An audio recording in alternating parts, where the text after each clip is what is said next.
O livro de Gênesis é o primeiro livro da Bíblia e a sua história se divide em duas partes principais.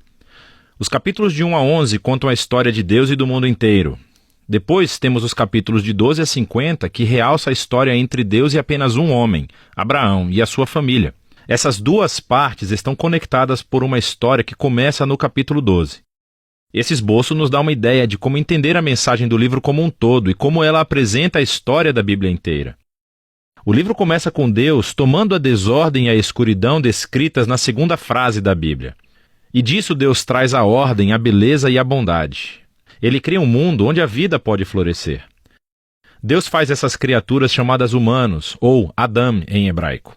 Ele cria os humanos à sua imagem, que está relacionado com o seu papel e o propósito deles no mundo de Deus. Os humanos são criados para refletirem o caráter de Deus no mundo. Eles são nomeados como representantes de Deus para governar o seu mundo em seu nome, o que, nesse contexto, significa aproveitar todo o seu potencial, cuidar dele e torná-lo num lugar onde ainda mais vida possa florescer. Deus abençoa os humanos. Essa é uma palavra-chave nesse livro. Deus lhes dá um jardim, um lugar onde podem começar a construir esse novo mundo. A parte importante é que os humanos têm uma escolha sobre como vão construir esse mundo, representada pela árvore do conhecimento do bem e do mal. Até agora, Deus forneceu e definiu aquilo que é bom e o que não é. Mas agora Deus está dando aos humanos a dignidade e a liberdade de escolher. Será que eles vão confiar na definição de Deus para o bem e o mal? Ou vão buscar autonomia e definir bem e mal por conta própria? É um risco muito grande. Rebelar-se contra Deus é abraçar a morte, porque você está se afastando do próprio doador da vida. E isso é representado pela árvore da vida. No capítulo 3, uma figura misteriosa, a serpente, entra na história. A única coisa que sabemos sobre a serpente é que ela é uma criatura que Deus fez. Torna-se claro que é uma criatura em rebelião contra Deus. Ela quer levar os humanos à rebelião e à morte. A serpente conta uma história diferente sobre a árvore e a escolha. Ela diz que buscar conhecimento sobre o bem e o mal não trará a morte, mas sim irá garantir a vida e se tornarão como Deus. Agora, isso é uma ironia trágica porque sabemos que os humanos já são como Deus. Foram feitos para refletir a imagem de Deus. Em vez de confiar em Deus, os humanos buscam a própria autonomia. Eles escolhem o conhecimento do bem e do mal para si e, instantaneamente, toda a história fica fora de controle. A primeira perda acontece nas relações humanas. E, de repente, o homem e a mulher entendem o quão são vulneráveis. Eles não podem nem confiar um no outro. Eles fazem roupas e se escondem um do outro. A segunda perda acontece na intimidade entre Deus e os humanos. Eles correm e se escondem de Deus. Quando Deus os encontra, eles começam um jogo de culpar um ao outro sobre quem iniciou essa rebelião. E nesse momento a história para. Há uma série de poemas curtos nos quais Deus declara, primeiro para a serpente e depois para os humanos, as consequências trágicas dos seus atos. Deus primeiro diz à serpente que, apesar da sua vitória aparente, ela está destinada à derrota e a comer poeira. Deus promete que um dia uma semente, ou seja, um descendente, virá da mulher e dará um golpe letal na cabeça da serpente. O que parece uma ótima notícia, mas essa vitória terá um custo, pois a serpente também dará um golpe letal no calcanhar do descendente, enquanto está sendo esmagada. A promessa desse guerreiro ferido é misteriosa. Mas no fluxo da história até então, você vê isso como um ato de graça de Deus. Os humanos acabaram de se rebelar, e o que Deus faz? Ele promete resgatá-los, mas isso não elimina as consequências das decisões do ser humano. Deus informa que agora os aspectos da sua vida conjunta, tanto na vida em casa como no trabalho, serão cheios de tristeza e dor por causa da sua rebeldia, o que levará à morte. E a partir daqui, a história só piora.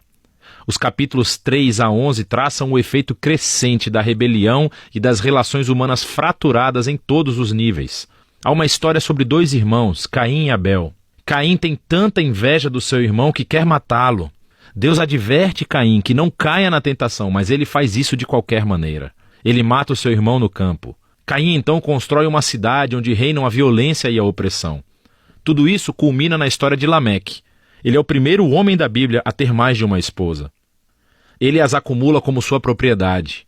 E entoa uma breve canção sobre como ele é ainda mais violento e vingativo do que Caim.